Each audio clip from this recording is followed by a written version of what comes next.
اعمل شيء بعد ما حدا عمله. اوكي يمكن تقولوا لي على التيك توك كتار عملوه ما بعرف شو، بس طريقتي رح تكون غير شكل. رح نعمل شيء اسمه رول اب بالبيت. عرفتوا شو يعني رول اب؟ كلنا بنعرف انه اخر فتره انتشر شيء كتير كبير على التيك توك، على اليوتيوب شورتس وغيرها، وحتى على الانستغرام، شيء اسمه رول ابس، لدرجه انه بيعوا بالمحلات باسعار خياليه. وصلت لمرحله انه بمحلات ينباع الرول اب ب $100، لانه كل شيء ترند وكل العالم كانوا عم يستعملوه ويدخلوا الايس كريم لها ويجربوا حلويات وسكاكر وغيرها وغيرها وغيرها مع الرول اب. فانا اليوم قررت اعمل اكبر حجم رول اب بالعالم، ومش بس هيك بدي اخترعه من ولا شيء. يعني انا وياكم رح نعمل المكونات من بعد دراسه طويله. اكتشفت اصلا كيف اخترعوا فكره الرول اب. ميمي رح نعمل اكبر رول ابس بالعالم. بس مع شو رح ناكلها؟ مع ايس كريم. اوه جايز رح نعمل الرول اب اكبر وحده بالبيت، وبس نخلص بنحط الايس كريم بقلبها، اوكي، وبنصير ناكل انا وياكي. اوكي ميمي رح اكل انا وياكي اليوم بقلب الفيديو. هيدا ايه بتعرفي شو هيدا؟ حار؟ هيدا منه حار، هيدا بيكون هيك ساور مالح وحامض كبيس. حلو. جايز اذا انتوا جيتوا اول مره بتفوتوا على قناتنا اشتركوا بالقناه وحطوا لنا كتير لايك. يلا نبلش الفيديو. يلا سكري سكري سكري سكري. بام. جاهزه ميمي؟ يس. اوكي اول شغله لحتى نعمل هيدا الرول اب نحن بحاجه لشيء مثل التانج، يعني بيجي مثل عصير البودره، عرفتوهم اسمها دارينا هون مشهوره بلبنان. هيدا سكر يعمل تعمل جيلي وبلي 100% رح نعمل الجيلي، ما هي مثل الجيلي على فكره 100%. وانا صراحه اخترت نكهه الفريز لانه كل العالم اكثر شيء اكثر مبيعا طلع رول اب على نكهه الفريز، فقلنا انا وميمي لازم نعملها نكهه الفريز. صح يا ميمي؟ طيب خبرينا شو كمان في عنا هون؟ سكر. وشو في عنا هون؟ نص كباية مي. 100% بدنا كباية سكر ونص كباية مي، ونحن كمان هون بحاجة لحامض. بتحب الحامض؟ يامي. يامي يامي. خلينا نحط أول شي السكر ميمي. يلا قولي بسم الله. بسم الله. وحطيها هون. وي شطورة. لا لا لا يا ماما لا. بس بتعرفي ميمي بياكل سكر كتير شو بيصير فيه؟ شو بيصير فيه؟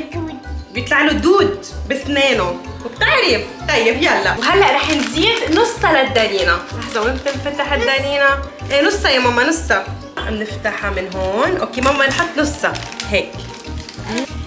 اوه شطوره. خلص رح نحطها كلها لكان هيك بتطلع اكسترا ستروبري.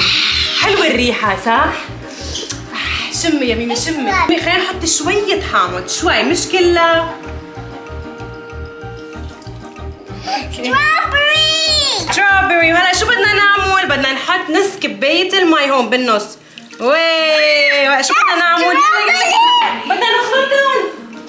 يلا ميكس ميكس ماما ميكس. يلا يلا تعالي خدهم على الغاز ونعملهم. يلا تعالي تعالي تعالي سخنة. اوكي برافو ميمي. انت يلا يلا غني لنا شو غنية يا ماما. Daddy on the plane. Daddy on the plane. At the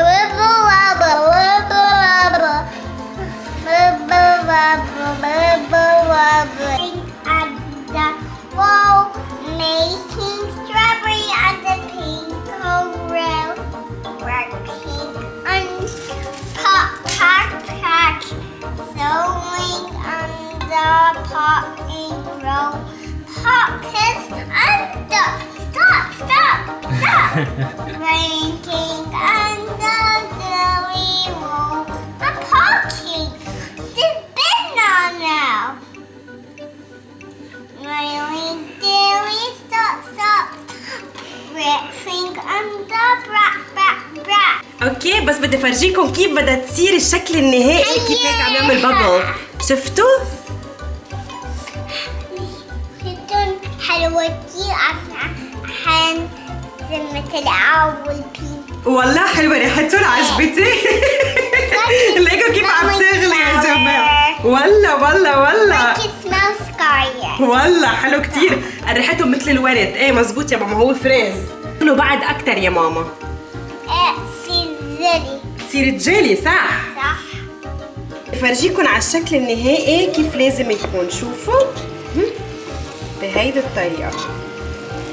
اوكي خلينا هلا خليني حطون هلا. وشو بدنا نعمل؟ بدنا ننطر لحتى تبرد. اوكي شوي وبرجع لكم. هلا الشغله اللي بدي اعملها انا وياكم انه كلنا بنعرف انه بالطبخ شو بنستعمل خاصه للحلويات وورق الزبده. فانا اليوم لحتى اعمل الرول اب انا بحاجه لورق زبده. اوكي مثل ما شايفين كأنه بدنا نعمل وحده كبيره.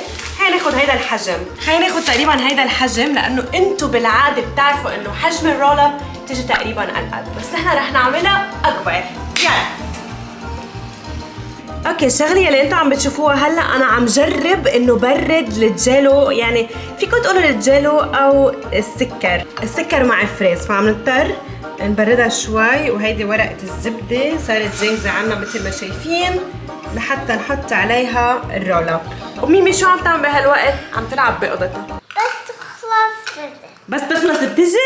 طيب اوكي العبي انت وبس تخلص الرول اب بعيط لك تاكليها مع الايس كريم. اوكي؟ اوكي. بتعرفوا شو اكتشفت انا وعم بعملها وعم شم وشوف النتيجه انه هي نفسها مثل السكر، يعني سوري من كلمتي يلي بنشيل فيه نحن البنات الشعرات. اوكي وهلا شو رح اعمل؟ رح بلش حط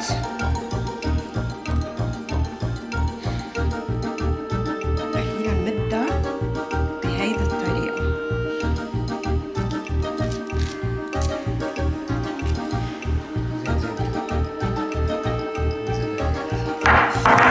وي احترقت. وي اوكي يا جماعه لانه احترقنا خلينا البس هيدي.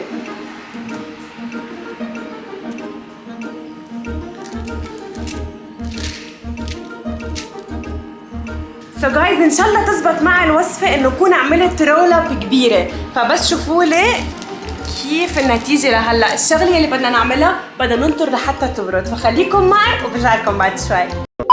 صباح الخير. اوكي جايز اليوم الثاني رح اقول لكم بشكل سريع شو صار معي. امبارح كثير تعذبت لانه لما عملتها حطيتها برا البراد. اوكي وهيدي كانت اكبر غلط لإلي. صارت ساعه ساعتين ثلاثه ولا شيء. رجعت شو عملت بالليل؟ رفقاتي قالوا لي حطيها بالبراد، حطيتها بالبراد كمان ما كانت عم تجمد. رجعت قلت خليها يا سحر بتعرفوا وين حطها بالثلاجه. حطيتها بالثلاجه لمده 3 ساعات. جيت بدي افحصها لقيتها متلجه مبوزه. رجعت شلتها من البراد وقلت شو رح اعمل؟ خليني انطر لتاني نهار. نحن اليوم هلا تاني نهار. حطيتها من الصبحيات لمدة ساعتين بالثلاجة وهلا بدي شيلها لحتى نشوف. بعتقد صارت النتيجة مزبوطة.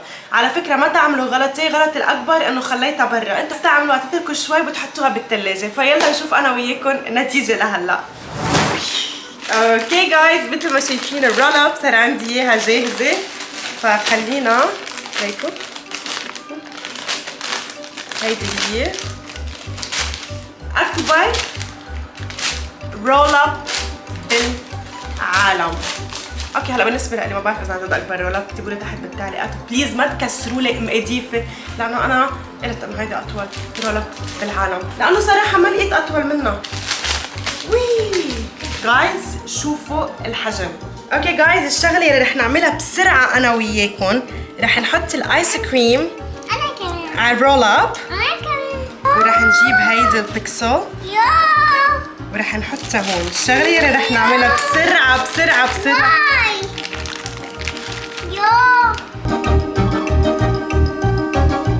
الشغله اللي بدنا نعملها هلا رح نرجع نحطها دغري وين؟ بالبراد لانه هيدي حجمها كتير كبير. بدي اخلي الايس كريم يتفاعل مع الرول اب. يلا هلا انا اضطريت اعملها بهيدي الطريقه لانه الرول اب كثير كبيره والشغله اللي عم بيصير معي انه انا كل ما عم حطها برا الثلاجه عم تفرط معي. فهيدي اضبط حل. رحت عملت بحث وسويت وقلت وين واضبط شيء تعمليها انك تحطي بقلبها هيدا الايس كريم والبيكل بركي هيك بتجمد وبتقدري تاكليها بطريقه صح وبتزبط هيك الرول اب. الوصفه بتزبط 100% اذا بدكم تعملوا حجم صغير، بس بدكم تعملوا حجم كبير مثل الحجم يلي انا عملته صراحه كثير واجهنا صعوبه. صح يا ميمي؟ وانت شو عم تعملي؟ عم تاكل دوس ايس كريم دوس. والله بايدك يا ماما ولا بالمعلقه بناكل؟ بايديا. يعوم المعلقة. يلا اوبن اوبن اوبن. وي هي شو؟ هيدا صوت الرول اب لما يحطوا معه ايس كريم. كلكم تسمعوا. عمالي طق طق طق طق طق. هلا بالنسبة للشكل قلت لكم يعني ما شاء الله. عجبك الشكل؟ هلا انتوا بالتعليقات تحت لانه انا وميمي عملناها فكلكم بدكم تتلوا تعليقات واو شكلها بجنن، صح ميمي؟ كلكم شو لازم تقولوا لنا؟ واو ميمي واو واي اس فاميلي. ايه هو واي اس فاميلي اكيد. اوكي وهن بحبوكي فرح ندوقها وحطيت بقلبها هيدي البيكلز بيسموها ورح يا الله يا الله كيف انا نجرب ناكلها هلا مع البيكلز مثل ما شايفين. سايبه حبه البيكلز. حمود شست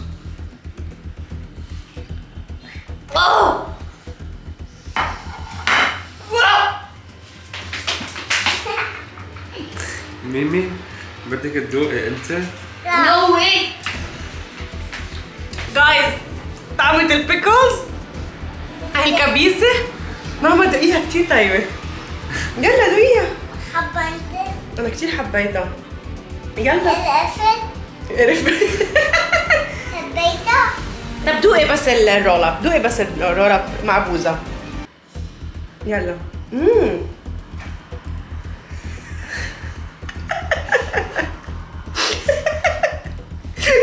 شو ماما؟ طيب الرول اب، طيب الكبيس؟ مش طيبة ورجينا؟ صراحة الرول اب كتير طيب بس الكبيس حلو. الكبيس ابدا صراحه شكلها ابدا مش مثل ما كنت متوقعه. كنت متوقعه انه تكون سميكه. بعتقد الكميه اللي استعملتها لانها كبيره الرول اب ما حمل، فانا بعتقد كرمال هيك ما حدا عمل اكبر رول اب بالعالم لانه عن جد تجربه كثير صعبه. واذا انتم عندكم طريقه بركي بنجربها بعدين. ما بعتبر حالي فشلت بس بعتبر حالي انه متوسط، يعني فيكم تقولوا ما بين الفشل وما بين النجاح بينه. هيدي الكبيس ابدا ما حبيتها مع الرول اب ابدا ابدا. كثير حبيت رول اب الستروبري العفريز مع المانجا ايس كريم صراحه كثير طيبه. اذا بتقولوا لي قديش بعطي علامه لحالي يس بعطي 3 من 10 لانه منا كانت التجربه ناجحه 100% بس انه جربت حاولت. اذا عبالكم اعمل هيك اكبر اصغر شيء هيك كثير غريبه انتوا كتبوا لي تحت بالتعليقات لانه مرتي الجاي عم فكر اعمل لكم اكبر اندومي بالعالم بس رح اشتغل لكم اياه على المضبوط. اندومي هين بس الرول اب كثير صعب. فجايز اكتبوا لي اذا حبيتوا هيدي التجربه او لا. ميمي قد ايه بتعطيني علامه عن 10؟ اوف لك ميمي حبتهم هي اللي طلعت فيهم. على كل حال جايز هيك بنكون وصلنا لنهايه هيدا الفيديو. اذا عجبكم هيدا الفيديو اشتركوا بالقناه وكونوا من عائلتنا لانه رح نعمل فيديوهات كثير حلوه. بنقول لهم باي ميمي. باي باي.